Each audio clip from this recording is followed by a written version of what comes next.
All right, man, peace. So coming into the Boston Celtics versus Philadelphia 76ers series, I had the Sixers winning in 7 games. Now, after Game 3, it's very obvious that this series may not even get past the 4th game. I expect Philadelphia to rally to some degree and potentially win Game 4 and stretch it to at least 5 games, but I don't think that it's going to go past 5 for the simple fact that it's very clear that the Boston Celtics have the best coach in the National Basketball Association, and he has been the difference in this series thus far. There's no doubt about it. In addition to the fact that due to their personnel, they can guard their man and guard the passing lanes better than any team in the NBA. All across the league, they're very fortunate that Kyrie Irving is out. Very fortunate. Because imagine if you had this boy Terry Rozier coming off the bench and you had to deal with Kyrie for 38, 39 minutes and Rozier probably for another 25 minutes because he probably have time playing alongside Kyrie because he's playing so well. But anyway, they're going to talk about it. I'm going to chime in. With Zuba Mahinty, I'm Michael Lee. You know, Boston is world known for its St. Patrick's Day celebration, but I have a feeling that Cinco de Mayo is going to be pretty lit in Back Bay tonight after the Celtics go 3-0 on the Sixers. And truth be told, the Boston Celtics won this game about 3 different times. They are clearly the better team. What a game in Philadelphia. Saw World Be Free in the crowd today. The basketball world stunned at what you just saw on ESPN. Let's run you right through it. We're getting you to tons of post-game coverage. Stephen A. Doris are on the way. I'm not particularly stunned at what I saw in Game 3. I felt like after Game 1 that the Philadelphia 76ers still had a chance, especially if Game 2 was competitive. But what I saw in Game 2 was disconcerting, especially concerning Mr. Ben Simmons, who clearly is out of his mind. And when I say out of his mind, I'm not talking about in an insane way. I mean, he just does not understand where he is on the basketball court. And I've seen it in multiple games in this series. Brad Stevens is all up in his head because not only are they forcing Ben Simmons to initiate offense in areas on the court that he's uncomfortable with, they're taking away his passing lanes. So he doesn't know what to do.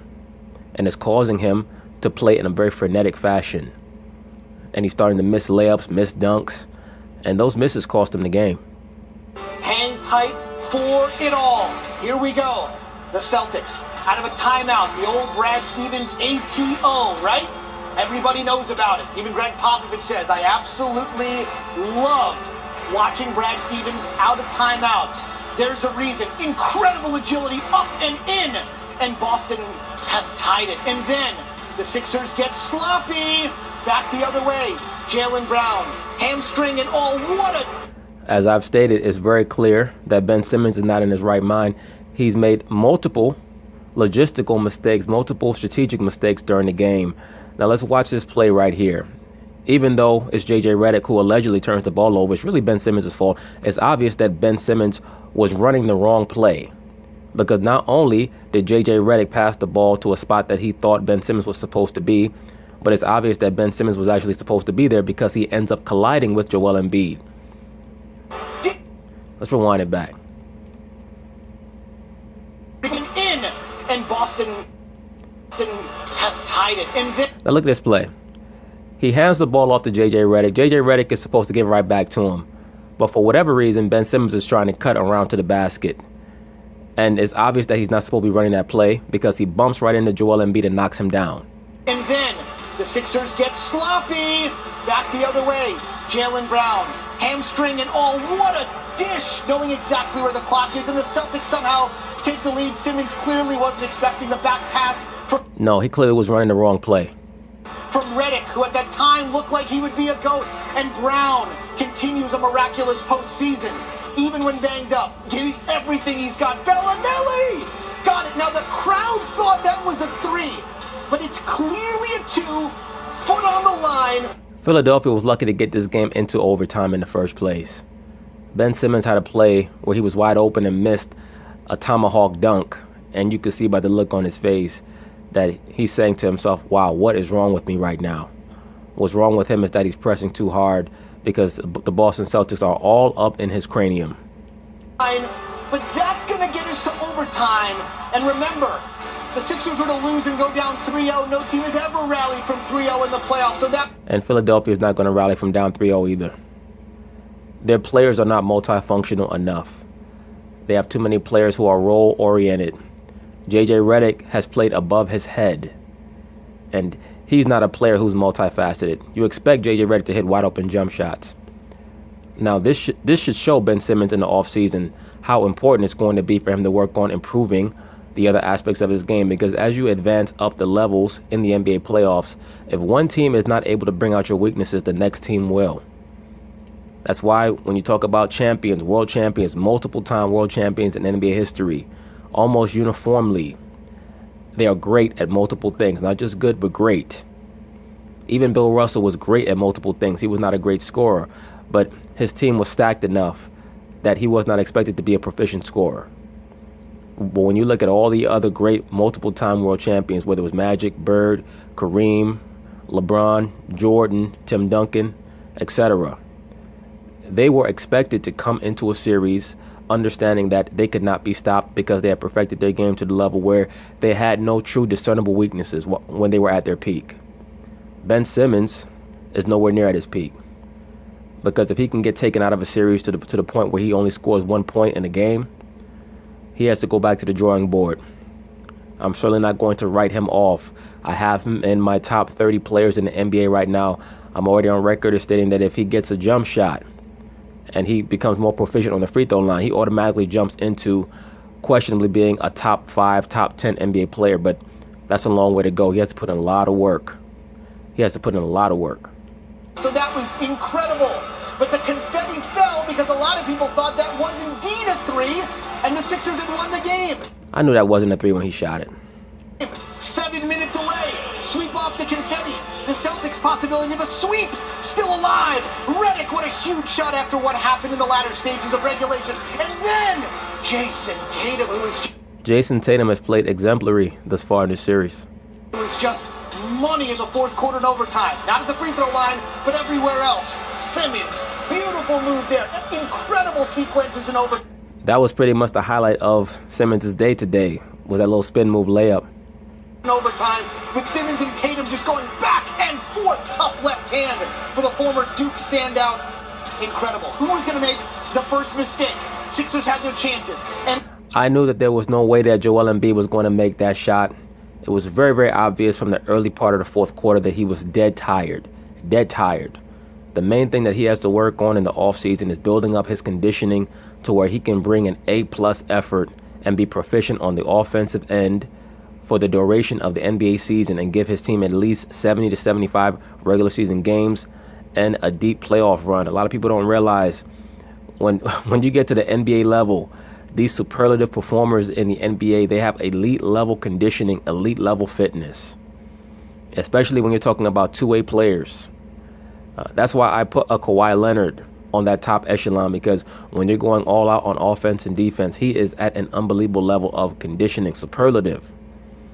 And Joel Embiid is just not there yet. It was very obvious to me in the latter part of the fourth quarter into overtime, he did not want the basketball on the offensive end. And beyond that, as Stephen A is going to touch on later, he catches the ball way too far out. When you catch the ball that far out, you have to do so much work just to get a decent shot, especially as a big man. There's no way that he should have to take 3-4 dribbles and get bumped 4 or 5 times just for him to get a jump hook. He's catching the ball way too far out. Embiid, no. Simmons here. Remember coming off the 1-point game? No.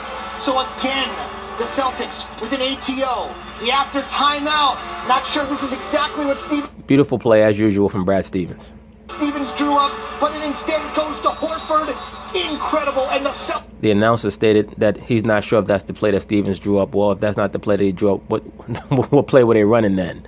Obviously, that was the play that Stevens drew up. Now, Al Horford may not have been their option number A, but what a great designer will do is he will provide multiple options for the inbounder.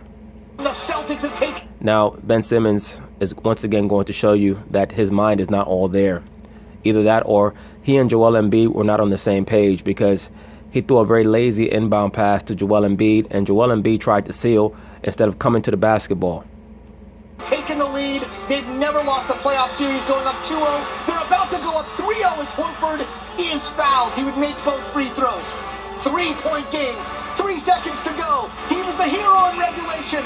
Off the mark in overtime. And the Boston Celtics, the shorthanded Celtics, go up 3-0. Steal this one in Philadelphia. Now, the difference in the last two games has purely been coaching. One can make the case that Game 1 was also a coaching disparity as well. It's very obvious that the 76ers were not ready to play in Game 1, but Games 2 and 3, it's very obvious that the difference has been coaching. And the Celtics are going to have the coaching edge in about 98, 99% of the games that they play. Philadelphia, unbelievable. The overtime games between these two legendary rivals has been something else. Nobody has played more postseason games than the Celtics and the 76ers. And you take a look at the overtime games, capped by today's incredible Game 3, and win for Boston. They're up 3-0. Game 4 in Philly, a chance for the sweep on Monday night. Well, if you watched the game, you heard Doris Burke on the sideline. She joined us now here on SportsCenter. There's so much to dissect from this game, Doris, good and bad. Let's start with the bad first. My dad used to have a saying, sometimes you can't win for losing. I feel like that's what the Sixers are going through right now. So many bad passes in key moments tonight that led to turnovers. What do you attribute to what they were doing late to turn the ball over in such crucial positions? The issue that the 76ers have is that most of their complementary players are not particularly athletic. They're a very role-oriented team, meaning what? You have players like a Mario Saric, a J.J. Redick, a Marco Bellinelli, and they're asked to fulfill certain roles, but they're not interchangeable. The Boston Celtics have a high degree of interchangeability in regards to their players. A Jason Tatum, a Jaylen Brown, Al Horford, they can pretty much all switch and do whatever's asked of them. You could put Al Horford on a 2-guard for a possession. For just one possession, you could have Al Horford guard a 2-guard. You can ask a Jason Tatum on a switch to guard a 4-man for one possession. And that's what makes the Boston Celtics so potent defensively. And that's why they can generate turnovers almost at will. And then when you add in Marcus Smart and all the chaos that he causes defensively, it makes them a major, major factor. How they're going to deal with the Cleveland Cavaliers, we'll find out. Well, Michael, it's a theme that was one thing that haunted Philly throughout the course of the year. Let's remember, in the regular season, this team turned it over to a greater degree than any other NBA team all year. And in critical moments, it looked to me all night as if Boston was the more mature, more disciplined team. I.e., better coached. In critical moments. You think about a rare turnover from J.J. Redick where he looked like he was going to give it right back to Ben Simmons. That doesn't happen. Their failure to execute down the stretch is... I want to hear from Ben Simmons what he was thinking on that play, because it's very obvious in the way that he knocked over Joel Embiid like a bowling pin that he was running the wrong play. Because why would Joel Embiid be running in the opposite direction that Ben Simmons is running, to the level where they run into each other? Unless Ben Simmons was running the wrong play. It's obvious because J.J. Redick threw the ball to the wrong spot.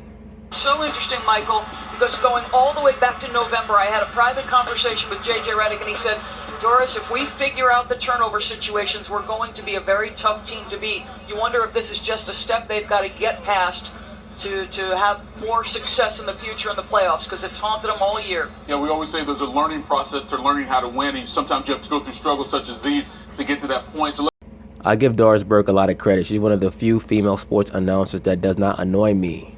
Most likely because her voice sounds a little mannish. I'm not one of these guys. Look, I'm not saying that Doris Burke is a man. It's very obvious that she's a female. But her voice level, her octaves are low enough where it does not come off as a female. go to the good. And also she's very knowledgeable as well. Let's give credit to Boston staying in this game in a hostile environment, and also to Brad Stevens. We keep talking about these timeouts that he calls and the plays they run after them. From what you saw tonight, how would you assess his game strategy tonight? Well, obviously it's A++, Negro. I mean, what do you mean, how would you assess it? They're up 3-0. No one thought that Boston was going to win this series. I shouldn't say no one. Most people outside of Boston did not believe that the Boston Celtics were going to beat the Philadelphia 76ers. Most of us who've been watching the NBA playoffs, I think, started to impute a lot of our hopes on the Philadelphia 76ers based off what we saw from their young players, that maybe their precocious factor was not going to hinder them too much, but it's obvious that it will. And that oftentimes is the case in the NBA, unless you're talking about truly superlative talent like a Magic Johnson, like a Larry Bird, a Tim Duncan. It's very rare that young phenoms are able to win a championship within their first season or two. So the Philadelphia 76ers will have to go through their growing pains like every other team. Well, I think the most important thing he has done, as Al Horford told us maybe about a month ago, he said he never blinks. It doesn't matter. Gordon Hayward goes down. Kyrie Irving goes down. Daniel Tice, it hasn't mattered. He hasn't blinked. Jaylen Brown was 3 for 4 from three-point territory, and he says unequivocally, the trust Brad shows in me has made a difference in my confidence. I've watched Gordon Hayward play. I cannot imagine him playing any better than Jason Tatum has been playing. And, of course, we all know that Terry Rozier is no Kyrie Irving, but he's done a great impersonation of a top-level point guard. Jason Tatum goes at Joel Embiid, 7 foot 250 pounds, in 2 critical moments and delivers. And how about the execution in the late game? Everybody is anticipating it goes to Tatum. He lifts the floor, he gets Embiid to switch, and he gets Al isolated on the post. His ATOs are incredible, and that one was beautifully done.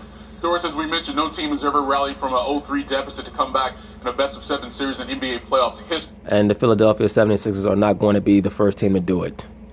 I believe they may win Game 4 if they play their best game of the playoffs. They'll win Game 4. But Game 5, they're cooked. They're done. But we'll see. Who knows? I just think that it's time for the Philadelphia 76ers to go back to the drawing board in regards to how they approach their offense.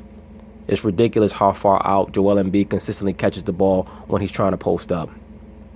History. So with that being said, is there any reason whatsoever that the Sixers or even their fans should feel some type of hope that they can win the next 4 games in this series? I certainly think you have to want to win the next one. And I do like this about Ben Simmons and Joel Embiid. I believe both have a competitive nasty streak. I also believe J.J. Redick has a competitive nasty streak.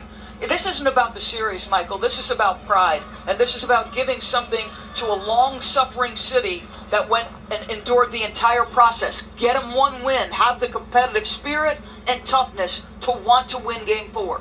Yeah, Philly's a tough city. You can't see that team laying down in Game 4. It will be interesting. Yeah, I believe that they're going to give their best effort. It's just going to be a matter of whether their execution is going to improve, because that's what it's all about.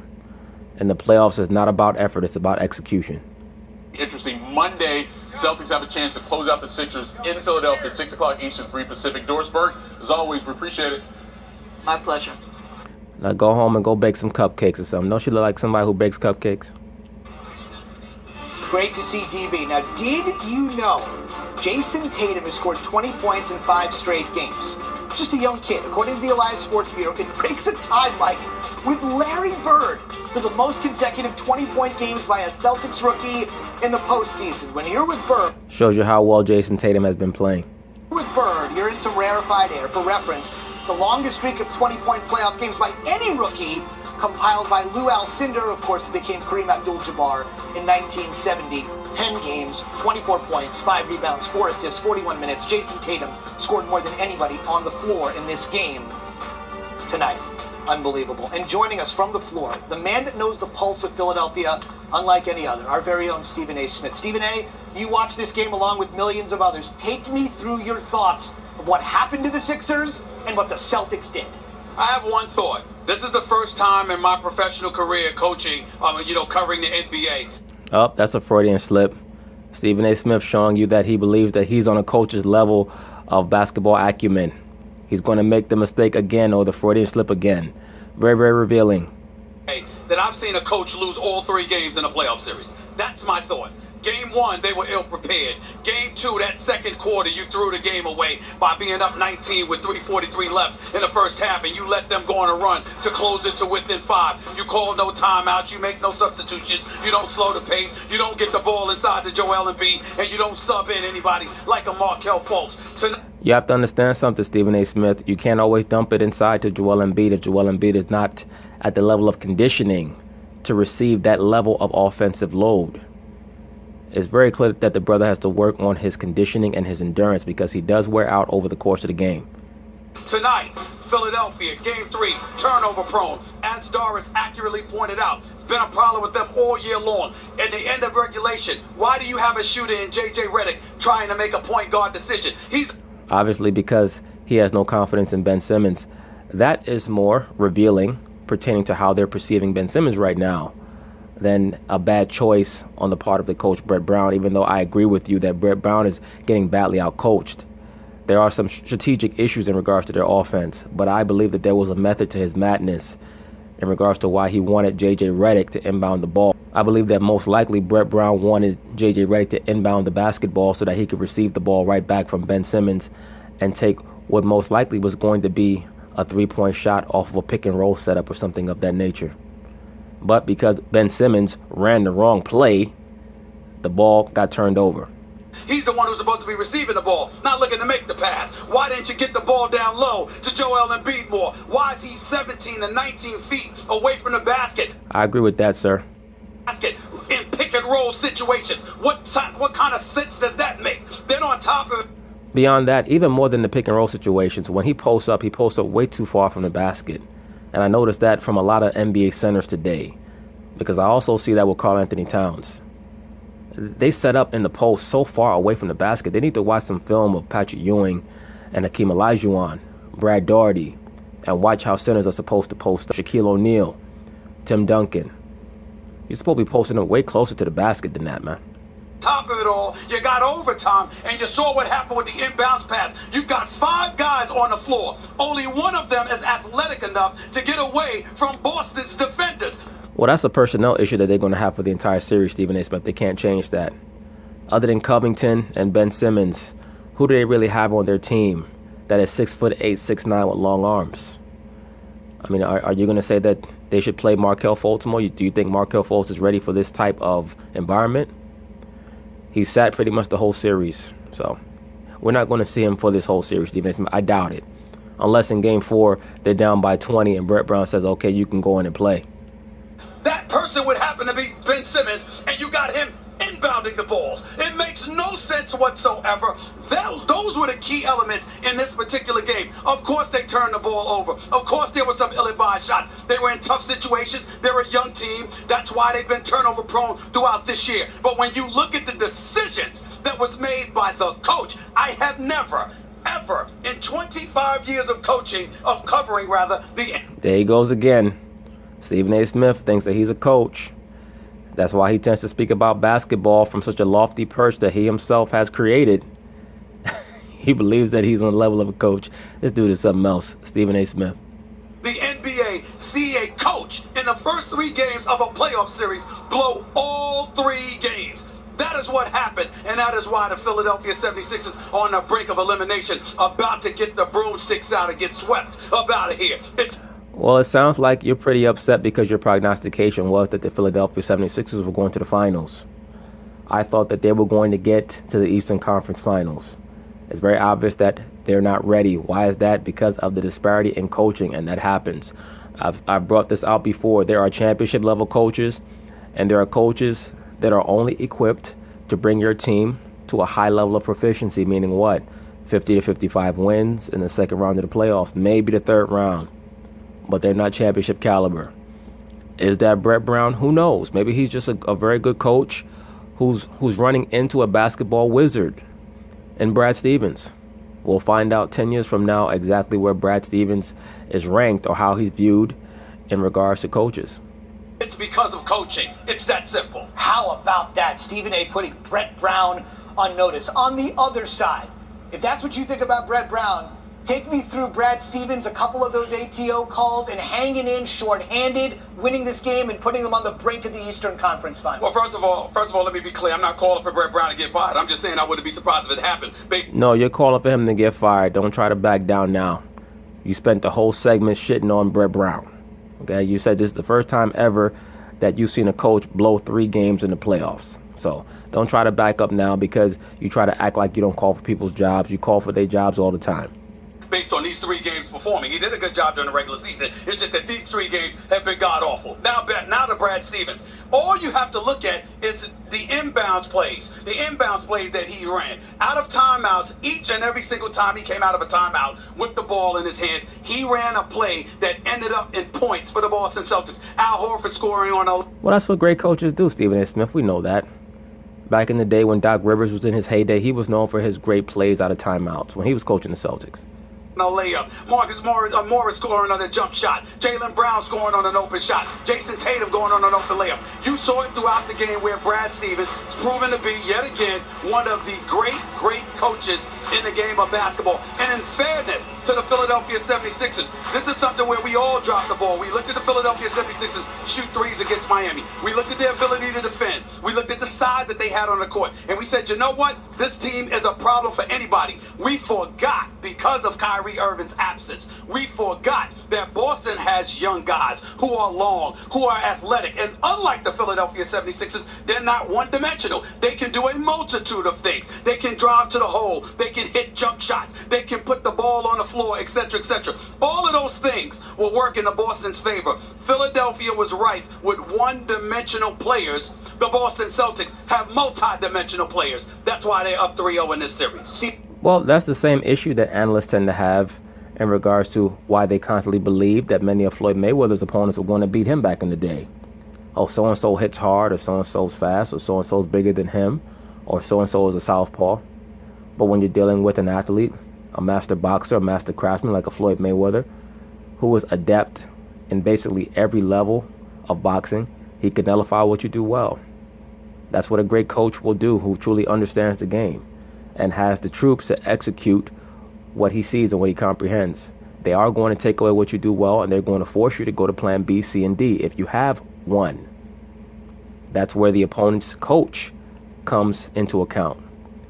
Can the opposing team's coach nullify what Brad Stevens can do? Thus far in the playoffs in 2018, the answer has been no.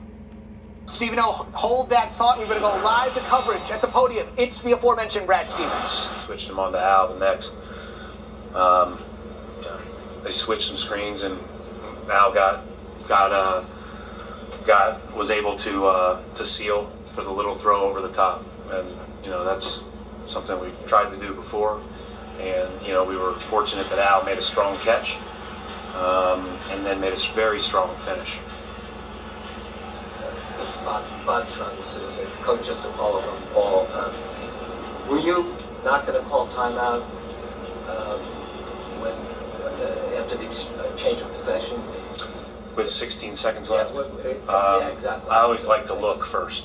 Like if you have it in transition, sometimes, especially in the NBA, sometimes people stop because of the ability to advance the ball. They just think you're going to do it. So if you can attack first and see.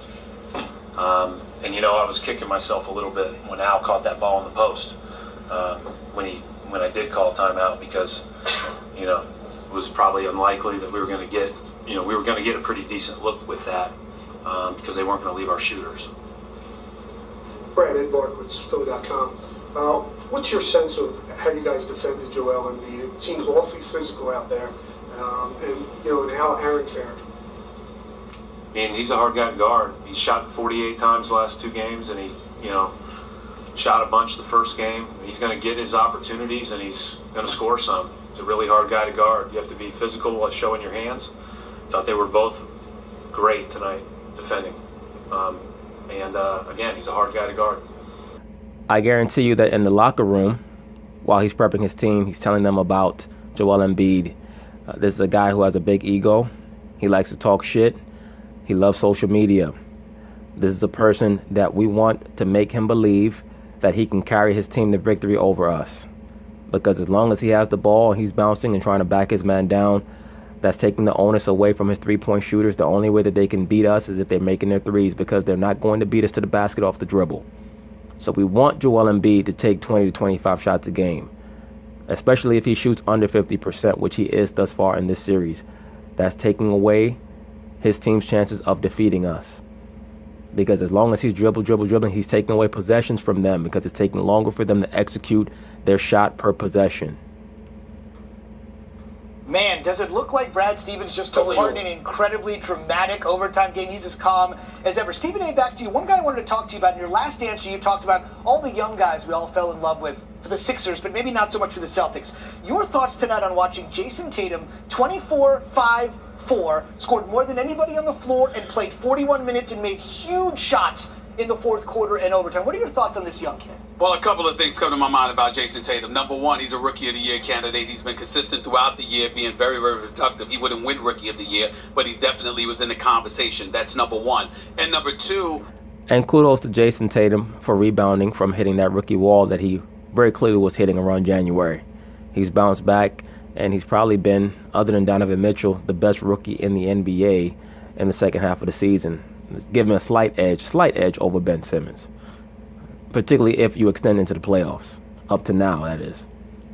Unfortunately, it reminds you, ironically, of how the Boston Celtics hosed the Philadelphia 76ers. Remember, it was Boston, it was Philly that had the number 3 pick. It was Boston that had the number 1 pick. What do? They put it out there that they're interested in Markelle Fultz, ultimately coaxing the Philadelphia 76ers into swapping picks and getting additional compensation just to move up to number 1 and get the number 3 pick and let Boston get the number 3 pick. And Boston ended up taking the guy they wanted all along. Philadelphia ends up with Markelle Fultz. Jason Tatum is balling. Markelle Fultz is playing as many minutes as me. End of discussion. What a great point by Stephen A. So as if the Celtics didn't swindle the Sixers tonight, they did so last June, and the dividends are being proven on the floor. Stephen A. is standing on, as he said, as sweep as possible Monday night to send the Celtics to the Eastern Conference Finals. That's the one and only Stephen A. Smith. Thank you. But anyway, I give the Philadelphia 76ers a very good chance to extend the series, but they're going to have their best effort of the playoffs. Because right now Boston is smelling blood, and they pretty much have Ben Simmons' brain. They have his mind in their hand. He does not really believe in himself right now, and that's taking away a major component of what Philadelphia tries to do. But anyway, peace.